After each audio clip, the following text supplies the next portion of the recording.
Law Insight Law, protecting your rights with integrity. LLB final ইয়ারে company আইনে ও বাংলাদেশের বাণিজ্যিক আইন অংশের যে প্রশ্নোত্তরগুলো দেওয়া হচ্ছিল, আজকে তার দ্বিতীয় ক্লাসের যে প্রথম প্রশ্নটা সংক্ষিপ্ত সাজেশনের 3 নম্বর প্রশ্ন, ধারক ও যথাকালে ধারকের মধ্যে পার্থক্য নির্ণয় করো। খ নম্বরের 1 উত্তম সত্য, 2 স্ট্যাম্পযুক্ত অসম্পূর্ণ দলিল, 3 কাল্পনিক বিল সম্পর্কিত যথাকালে ধারকের বিশেষ অধিকার সমূহ কি।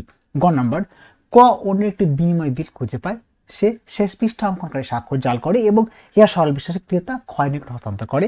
খ কি যথাকালে ধারক এবং যথাকালে ধারকের মধ্যে পার্থক্য নির্ণয় করো। ধারক সংজ্ঞা: ধারা 8 অনুযায়ী ধারক হলো যে ব্যক্তি নেগোশিয়েবল ইনস্ট্রুমেন্ট বৈধ মালিক এবং যার কাছে একটি বৈধ ভাবে প্রাপ্ত হয়েছে তিনি ধারক বলে গণ্য হবেন। মূল বৈশিষ্ট্য: ধারক সেই ব্যক্তি যিনি চেক, বিল অফ এক্সচেঞ্জ বা প্রমিসরি নোট ধারক হিসেবে অধিকার প্রাপ্ত। ধারক মালিকানা বা অধিকার পেয়েছেন, কিন্তু এই অধিকারকে আইনগতভাবে সুরক্ষিত করতে পারেন যদি সে নেগোশিয়েবল ইনস্ট্রুমেন্ট দোষপূর্ণভাবে প্রাপ্ত হয়। ধারককে শুধু অভ্যন্তরীণ অধিকার আছে, অধিকারী বা পূর্বের দোষবশত পাওনাদারের বিরুদ্ধে পূর্ণ অধিকার নেই। যথাকালে ধারক সংজ্ঞা: ধারা 9 অনুযায়ী যথাকালে ধারক হলো যে ব্যক্তিটি নেগোশিয়েবল ইনস্ট্রুমেন্ট বোনাফাইড প্রাপ্য মূল্য প্রদান করে এবং আইনের নিয়ম অনুযায়ী ধারক হিসেবে প্রাপ্ত হয় তাকে যথাকালে ধারক বলা হয়। মূল বৈশিষ্ট্য: যথাকালে ধারক হলো বোনাফাইড ইনস্ট্রুমেন্ট গ্রহণ করেছেন, যথাকালে ধারক প্রাপ্য মূল্য প্রদান করেছেন, যথাকালে ধারক সম্পূর্ণ আইন সুরক্ষা পায়, অর্থাৎ পূর্ববর্তী ত্রুটিপূর্ণ হস্তান্তর বা অপপ্রভাব থাকলেও তিনি পূর্ণ অধিকার পান। যথাকালে ধারককে বাহ্যিক অধিকার প্রাপ্ত হয় যিনি প্রতিরোধ, ত্রুটি বা অভিযোগের বিষয়গুলো স্বীকার হন না। ধারক ও যথাকালে ধারকের মধ্যে তুলনামূলক পার্থক্য। আইন: যে ব্যক্তি বৈধভাবে নেগোশিয়েবল, যে ব্যক্তি বোনাফাইড প্রাপ্য মূল্য দিয়ে এবং নিয়মমাফিক ধারক হিসাবে ইনস্ট্রুমেন্ট গ্রহণ করেছেন। তাহলে আইনি সংজ্ঞাতে যে ব্যক্তি বৈধভাবে নেগোশিয়েবল ইনস্ট্রুমেন্টের মালিক, যথাকালে ধারক যে ব্যক্তি বোনাফাইড প্রাপ্য মূল্য দিয়ে এবং নিয়মমাফিক ধারক হিসাবে ইনস্ট্রুমেন্ট গ্রহণ করেছেন। প্রাপ্তির মান: বৈধভাবে অনৈতিক উভয় প্রকার হতে পারে, শুধুমাত্র বোনাফাইড প্রাপ্য মূল্য প্রদানের মাধ্যমে। অধিকার: সীমিত কিছু ক্ষেত্রে পূর্ববর্তী ত্রুটির কারণে ক্ষতিগ্রস্ত হতে পারে, পূর্ববর্তী ত্রুটি বা অবৈধভাবে প্রভাবিত করতে পারেন না। সুরক্ষা: অর্ধেক বা সীমিত, সম্পূর্ণ বা আইনি সুরক্ষিত। উদাহরণ: যদি কোনো চেক পান তিনি তা বিনামূল্যে বা দোষমূলকভাবে পেয়েছেন, ব্যক্তি চেকটি বোনাফাইড ক্রয় করেছেন বা প্রাপ্য মূল্য প্রদান করেছেন। উপসংহার: ধারকের উপসংহারটা: বৈধ মালিক কিন্তু কিছু আইনি সীমাবদ্ধ থাকতে পারে। যথাকালে ধারকের উপসংহারটা আইনের চোখে সম্পূর্ণ সুরক্ষিত ধারক যে পূর্ববর্তী ত্রুটি বা অভিযোগ থেকে মুক্ত। এবার খ নাম্বার উত্তম সত্য। উত্তম সত্যটা কি? সংজ্ঞা: উত্তম সত্য বলতে বোঝায় যে যথাকালে ধারক সম্পূর্ণ আইন অধিকার সহ নেগোশিয়েবল ইনস্ট্রুমেন্ট মালিক হন। আইন অনুযায়ী যদি চেক, প্রমিসরি নোট বা বিল অফ এক্সচেঞ্জ যথাকালে ধারক বোনাফাইড প্রাপ্য মূল্য প্রদান করে এবং গ্রহণ করে তিনি পূর্ণ সত্য বা ওনারশিপ পান। পূর্ববর্তী ত্রুটি, অসম্পূর্ণ হস্তান্তর বা কোনো অপরাধমূলক প্রক্রিয়া থাকলে যথাকালে ধারক হিসাবে অধিকার প্রভাবিত হয় না। বৈশিষ্ট্য: সুরক্ষা: পূর্ববর্তী ত্রুটি বা অভিযোগ থেকে মুক্ত, আইনগত অধিকার, পূর্ণ টাকা বা ইনস্ট্রুমেন্টের মালিক, অপব্যবহার বা প্রতারণা পূর্ববর্তী মালিকের ত্রুটি থাকলেও যথাকালে ধারক প্রভাবিত হয় না। উদাহরণ: জনাব এ চেকটি প্রাপ্য মূল্য দিয়ে যথাকালে ধারক জনাব বি কে হস্তান্তর করেন। চেকটি আগে চুরি বা ত্রুটিপূর্ণভাবে ইস্যু করেছিল, তারপরে জনাব বি উত্তম সত্ত্বের অধিকারী। স্ট্যাম্পযুক্ত অসম্পূর্ণ দলিল সংজ্ঞা: যে নেগোশিয়েবল ইনস্ট্রুমেন্ট আইন শর্তাবলী অনুসারে স্ট্যাম্প করা হয়েছে কিন্তু কিছু তথ্য যেমন পরিমাণ, প্রাপকের নাম অসম্পূর্ণ, তাকে স্ট্যাম্পযুক্ত অসম্পূর্ণ দলিল বলা হয়। আইন অনুযায়ী যথাকালে ধারকের অধিকার: যথাকালে ধারক এই দলিল বোনাফাইড পূরণ করে গ্রহণ করলে সে আইনগতভাবে সম্পূর্ণ অধিকার পায়, পূর্ববর্তী হস্তান্তর বা ত্রুটিকে তাকে প্রভাবিত করতে পারে না। বৈশিষ্ট্য: দলিল স্ট্যাম্পযুক্ত হয় বাধ্যতামূলক, না হলে আদালতে প্রমাণ হিসাবে ব্যবহার করা কঠিন। অসম্পূর্ণ থাকলে যথাকালে ধারক পূরণ করলে আইনি বাধা থাকে না। পূর্ববর্তী মালিক বা তৃতীয় পক্ষের অভিযোগ থাকলে ধারকের অধিকার প্রভাবিত করতে পারে না। উদাহরণ: চেক প্রাপকের নাম লেখা নেই কিন্তু স্ট্যাম্পে সম্পূর্ণ, যথাকালে ধারক বোনাফাইড চেকটি গ্রহণ করলে প্রাপকের নাম পূরণ করে আইনসম্মতভাবে দাবি করতে পারেন। কাল্পনিক বিল সম্পর্কিত যথাকালে ধারকের বিশেষ অধিকার সংজ্ঞা: কাল্পনিক বিল বলতে বোঝায় যে একটি নেগোশিয়েবল ইনস্ট্রুমেন্ট প্রকৃত দেনা বা দেনাদার লেনদেনের উপর ভিত্তি করে তৈরি হয়নি, অর্থাৎ এটি কাল্পনিক বা অভ্যন্তরীণ চুক্তি ছাড়া ইস্যু করা হয়েছে। যথাকালে ধারকের অধিকার: যথাকালে ধারক বোনাফাইড প্রাপ্য মূল্য প্রদান করে কাল্পনিক বিল গ্রহণ করলে তার অধিকার পূর্ণ বা সুরক্ষিত। তিনি পূর্ববর্তী ত্রুটি বা কল্পিত এই কারণে প্রভাবিত হন না। আদালতে যথাকালে ধারক প্রাইমারি ক্রেডিটর হিসাবে দাবি করতে পারেন। সত্য: চেক বা বিল দ্রব্য বিনিময় বা প্রাপ্য মূল্য প্রদান করে প্রাপ্ত হতে হবে, ধারক বোনাফাইড হতে হবে, অন্যথায় অধিকার হ্রাস পেতে পারে। উদাহরণ: একটি কাল্পনিক চেক বি কে বোনাফাইড প্রদান করে এবং পি প্রাপ্য মূল্য প্রদান করে, বি যথাকালে ধারক হিসেবে পুরো টাকা দাবি করতে পারে যদি চেকটি কাল্পনিক বা কল্পিত প্রেক্ষাপটে ইস্যু করা হয়েছে। নাম্বার ক অন্যের একটি বিনিময় বিল খুঁজে পায়, সে শেষ পৃষ্ঠা অঙ্কনকারী স্বাক্ষর জাল করে এবং ইহা সরল বিষয়ে ক্রেতা ক্ষয় নিয়ে হস্তান্তর করে। খ কি যথাকালে ধারক, বিস্তারিত আলোচনা করো। ঘটনা সংক্ষিপ্ত বিবরণ। ক অন্য কারো বিনিময়ে বিল অফ এক্সচেঞ্জ খুঁজে পান। ক শেষ পৃষ্ঠা অঙ্কনকারী স্বাক্ষর জালিয়াতি করে। এরপর ক এই বিল সরল বিশেষে ক্রেতা ক্ষয় নিয়ে হস্তান্তর করে। প্রশ্ন হলো খ যথাকালে ধারক কি? যথাকালে ধারক হোল্ডার ইন ডিউ কোর্স এর শর্তাবলী। ধারা 9 অনুযায়ী যথাকালে ধারক হতে হলে 3 শর্ত পূরণ করতে হয়। বোনাফাইড সরল বিশেষে গ্রহণ, ধারককে ইনস্ট্রুমেন্ট গ্রহণের সময় অবজ্ঞা বা জালিয়াতি সম্পর্কে কোনো জ্ঞান থাকতে পারবে না। প্রাপ্য মূল্য প্রদান, ধারক ইনস্ট্রুমেন্ট গ্রহণ করার জন্য মূল্য বা পেমেন্ট বা সার্ভিস প্রদান করেছে। বৈধ হস্তান্তর ইনস্ট্রুমেন্টের মূল মালিক বা বৈধ ধারক অনুযায়ী অধিকার অনুযায়ী হস্তান্তর হতে হবে। লক্ষ্য শুধুমাত্র সরল বিশেষে যথাকালে ধারক হওয়ার জন্য যথেষ্ট নয়, ইনস্ট্রুমেন্ট আইনি বৈধতা অপরিহার্য। ঘটনার বিশ্লেষণ। কয়ের দ্বারা জাল স্বাক্ষর করা হয়েছে, ইনস্ট্রুমেন্ট মূল মালিকের অনুমোদন ছাড়া তৈরি হয়নি। কয়ের জাল স্বাক্ষর হয়েছে, ইনস্ট্রুমেন্ট মূল মালিকের অনুমোদন ছাড়া তৈরি হয়েছে। খ সরল বিশেষে গ্রহণ করেছে, প্রাপ্য মূল্য দিয়েছে। সমস্যা। ধারা 9 তৃতীয় শর্তটি পূর্ণ হয়নি, ইনস্ট্রুমেন্ট বৈধভাবে হস্তান্তর হয়নি। এর ফলে খ যথাকালে ধারক হিসাবে আইন সুরক্ষা পায় না, যদিও সে বোনাফাইড বা প্রাপ্য মূল্য প্রদান করেছে। আইনগত ব্যাখ্যা। সেকশন 9 অফ নিগোশিয়েবল ইনস্ট্রুমেন্ট অ্যাক্ট স্পষ্টভাবে বলে যে যথাকালে ধারক হওয়ার জন্য শুধুমাত্র সরল বিশেষে যথেষ্ট নয়, ধারককে ইনস্ট্রুমেন্ট বৈধভাবে বা প্রাপ্য মালিকের অধিকার অনুসারে হস্তান্তর হয়েছে তা নিশ্চিত করতে হবে। যদি ইনস্ট্রুমেন্ট চালিয়ে তারা তৈরি হয়, তার যথাকালে ধারকের অধিকার সৃষ্টি হয় না। খ কেবল ধারক হতে পারে, কিন্তু যথাকালে ধারক হোল্ডার ইন ডিউ কোর্স নয়। সিদ্ধান্ত। খ যথাকালে ধারক নয়, কারণ ইনস্ট্রুমেন্টের প্রুফ অফ জাল স্বাক্ষর তৈরি হয়েছে, তাই ধারা 9 শর্তাবলী পূরণ হয়নি।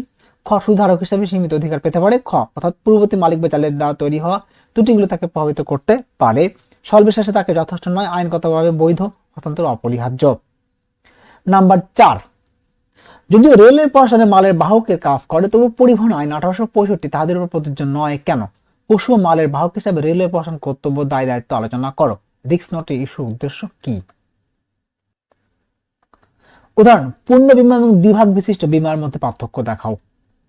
যদিও রেলওয়ে প্রশাসন মালের বাহকের কাজ করে, তবু পরিবহন আইন 1865 তাদের উপর প্রযোজ্য নয় কেন? কারণ সরকারি কর্তৃক রেলওয়ে প্রশাসনটি সরকারি প্রতিষ্ঠান। পরিবহন আইন বা 1865 মূলত বেসরকারি বা প্রাইভেট মালবাহকদের উপর প্রযোজ্য। বিশেষ নিয়ন্ত্রণ ও বিধি। রেলওয়ে প্রশাসন পাবলিক অথরিটি হিসেবে আলাদা আইন ও বিধিমান অনুসরণ করে। মাল পরিবহনের ক্ষেত্রে তাদের দায় ও কর্তব্য রেলওয়ে অ্যাক্ট ও সংশ্লিষ্ট রেলওয়ে নিয়ম দ্বারা নিয়ন্ত্রিত, বেসরকারি আইন প্রযোজ্য নয়। ক্যারিজ অফ গুডস অ্যাক্ট 1865 শর্তাবলী রেলওয়ে ওর প্রযোজ্য নয়, কারণ রেলওয়ের কার্যক্রম সরাসরি সরকারি কর্তৃপক্ষের নিয়ন্ত্রিত বেসরকারি কোম্পানির মতো নয়। রেলওয়ে প্রশাসন সরকারি কর্তৃপক্ষ হয় এবং তাদের দায় ও নিয়ন্ত্রণ আলাদা বিধি দ্বারা নির্ধারিত থাকায় পরিবহন আইন 1865 সরাসরি প্রযোজ্য নয়। পশু ও মালের বাহক হিসাবে রেলওয়ে প্রশাসনের কর্তব্য। পশু বাহক হিসাবে কর্তব্য নিরাপত্তা নিশ্চিত করা, যাত্রাপথে পশু আহত বা ক্ষতিগ্রস্ত না হয়, পরিচ্ছন্ন বা স্বাস্থ্য সুরক্ষা, পর্যাপ্ত খাদ্য পানীয় বিশ্রাম নিশ্চিত করা, যাত্রাপথে অসুস্থ বা মৃত্যু এড়ানো, লোডিং বা আনলোডিং এর সুরক্ষা, স্টেশন বা ভ্যাগনের লোডিং বা আনলোডিং এর সময় আঘাত এড়ানো, আইনি বিধি ও নিয়ম বিধি মেনে পরিচালনা, সরকারি স্বাস্থ্যবিধি ও রেলের নির্দেশনা অনুযায়ী পশু পরিবহন। মালের বাহক হিসাবে কর্তব্য নিরাপদ মাল পরিবহন, মাল প্রাপকের কাছে নিরাপদ এবং সময় মতো পৌঁছানো, চুক্তি অনুযায়ী দায়বদ্ধতা মাল পরিবহন, ওয়ে ও বিল বা চুক্তি অনুযায়ী সম্পন্ন করা, আইনি ও বিধি মেনে চলা, রেলওয়ে আইন এবং সরকারি নিয়ম অনুযায়ী মাল পরিবহন নিশ্চিত করা। রেলওয়ে প্রশাসনের মূল কর্তব্য হলো পশু ও মাল পরিবহনের সময় নিরাপত্তা, স্বাস্থ্য ও সুরক্ষা নিশ্চিত করা এবং চুক্তি আইন অনুযায়ী দায় পালন করা। পশু মালের বাহক হিসাবে রেলওয়ে প্রশাসনের দায় দায়িত্ব। মালের পশু বাহক হিসাবে দায় দায়িত্ব। রেলওয়ে প্রশাসন পশু পরিবহনের সময় যে দায়বদ্ধতা বহন করে, নিরাপত্তা দায়, যাত্রাপথে পশু আহত বা ক্ষতিগ্রস্ত হলে রেলওয়ে প্রশাসন অবহেলার জন্য দায়বদ্ধ। স্বাস্থ্য পরিচ্ছন্ন নিশ্চিতকরণ, পর্যাপ্ত খাদ্য পানীয় বিশ্রাম প্রদান নিশ্চিত করতে হবে। পশু অসুস্থ মৃত্যু এড়াতে যথাযথ ব্যবস্থা নেওয়া। লোডিং ও আনলোডিং এর নিরাপত্তা, স্টেশন বা ভ্যাগনের লোডিং বা আনলোডিং এর সময় আঘাত এড়াতে দায়বদ্ধ। আইনি দায়, সরকারি স্বাস্থ্যবিধি রেলের নির্দেশনা অনুযায়ী পরিচালনা না করলে ক্ষতির জন্য দায় বহন করতে হয়। মাল বাহক হিসাবে দায় দায়িত্ব। রেলওয়ে প্রশাসনের পরিবহনের ক্ষেত্রে যে দায় বহন করে, নিরাপদ মাল পৌঁছানো দেওয়া, মাল প্রাপকের কাছে নিরাপদের সময় মতো পৌঁছানো, অবহেলা বা লাভরাহি হলে, মাল নষ্ট, হারানো, ক্ষতি হলে রেলওয়ে প্রশাসন অবহেলার জন্য ক্ষতিপূরণ দিতে বাধ্য। দায় সীমিতকরণ, মাল পরিবহনের সময় কিছু ঝুঁকি মালিক নিজেই গ্রহণ করবে তা জানতে রিস্ক নোট ইস্যু করা যায়। রিস্ক নোট থাকলে সাধারণত অবহেলা, না থাকলে রেলওয়ে দায় মুক্ত থাকে। প্রাকৃতিক দুর্যোগ মালিকের নির্দেশ। প্রাকৃতিক দুর্যোগ মালিকের অবহেলার কারণে ক্ষতি হলে রেলওয়ে দায়মুক্ত। রিস্ক নোট উদ্দেশ্য সংজ্ঞা। রিস্ক নোট হলো একটি লিখিত নোটিশ বা ডকুমেন্ট যা মালিককে জানায় যে মাল পরিবহনের সময় কিছু ঝুঁকি রেলওয়ে কর্তৃপক্ষ ভার বহন করবে না। উদ্দেশ্য দায় সীমিত করা। রেলওয়ে প্রশাসনে মাল ক্ষতি বা ক্ষতির ঝুঁকি থাকলে আইনগতভাবে দায় সীমিত করতে কিছু রিস্ক নোট ইস্যু করে। মালিককে ঝুঁকি জানানো। মালিক পূর্বেই জানে যে কিছু পরিস্থিতি যেমন প্রাকৃতিক দুর্যোগ বা অবহেলার বাইরে থাকা ঝুঁকি রেলওয়ে ক্ষতির জন্য দায়ী নয়। বীমা বা নিজস্ব ব্যবস্থা নেওয়ার সুযোগ। মালিক চাইলে ঝুঁকি অনুযায়ী ইন্স্যুরেন্স বা অতিরিক্ত ব্যবস্থা নিতে পারে। আইন সুরক্ষা। সাধারণভাবে অবহেলা না থাকলে রিস্ক নোট রেলওয়েকে আইনগতভাবে সুরক্ষা দেয়। রিস্ক নোট ইস্যুর মূল উদ্দেশ্য হলো রেলওয়ে দায় সীমিত করা, মালিকের ঝুঁকি সম্পর্কে সচেতন করা এবং আইনগতভাবে সুরক্ষা নিশ্চিত করা। উদাহরণস্বরূপ পূর্ণ বিমা দ্বিভাগ বিশিষ্ট বিমার পার্থক্য দেখো। প্রশ্নটা মে বি ইম্পর্টেন্ট, এবার পড়লেও কিন্তু পড়তে পারে। পূর্ণ বিমা পার্থক্য বৈশিষ্ট্য। পূর্ণ এবং দ্বিভাগ বিশিষ্ট বিমা। একটি বিমা কোম্পানি প্রধান বিমা কারক নিজের ঝুঁকি অন্যের বিমা কোম্পানির কাছে হস্তান্তর করে যাতে ক্ষতির ক্ষেত্রে ক্ষতির ভাগ করা যায়। দ্বিভাগ বিশিষ্ট বিমা একই ব্যক্তি বা মালিক একই সম্পত্তি জিনিসের জন্য একাধিক বিমা কোম্পানির কাছে বিমা করায়। উদ্দেশ্য বিমা কোম্পানির ঝুঁকি সীমিত করা এবং বড় ক্ষতি মোকাবেলা। মালিকের জন্য সম্পূর্ণরূপে ক্ষতির কভারেজ নিশ্চিত করা, কখনো কখনো অতিরিক্ত নিরাপত্তা। পক্ষসমূহ প্রধান বীমাকারক বা পূর্ণ বীমাকারক, মালিক বা একাধিক বীমা কোম্পানি। প্রাপ্য ক্ষতিপূরণ ক্ষতির অংশ ভাগ করে নেওয়া। পূর্ণ বীমাকারক বা শুধুমাত্র অংশের জন্য দায়বদ্ধ। ক্ষতিপূরণ সমানুপাতিকভাবে বা প্রাপ্য সীমা অনুযায়ী বিতরণ করা হয়। আইনের দিক বীমা কোম্পানির মধ্যে চুক্তি অনুযায়ী সাধারণ মানুষ এত সরাসরি যুক্ত নয়। মালিক অধিকার সরাসরি, মালিকের চুক্তি অনুযায়ী ক্ষতিপূরণ পায়। বৈশিষ্ট্য পূর্ণ বীমা দ্বিভাগ বিশিষ্ট বীমা একটি বীমা কোম্পানি যদি বড় শিল্প কারখানার বীমা নেয় 10 কোটি টাকা জন্য তার 5 কোটি টাকা পূর্ণ বীমা কোম্পানিকে হস্তান্তর করে। একজন ব্যক্তি দ্বিভাগ বিশিষ্ট বীমা একজন ব্যক্তি তার বাড়ির 20 লাখ টাকার জন্য দুটি বীমা কোম্পানির কাছে 20 লাখ টাকা করে বীমা করায়। ক্ষতি হলে দুই কোম্পানি অংশ ভাগ করে ক্ষতিপূরণ দেয়। এই ছিল আজকের ক্লাস। এই দুটো প্রশ্ন আপনারা সুন্দর করে পড়বেন এবং প্রশ্নটা খুবই সহজে সাবলীল ভাষায় দেওয়া হয়েছে। এগুলো পড়লে অবশ্যই অবশ্যই আপনাদের মনে থাকবে এবং আপনারা কমন পাবেন। আর যদি কমন এসেই যায়, আপনি যদি লিখতে পারেন এইভাবে, তাহলে আপনারা পূর্ণাঙ্গ মার্ক পাবেন। ধন্যবাদ সবাইকে, সবাই ভালো থাকবেন।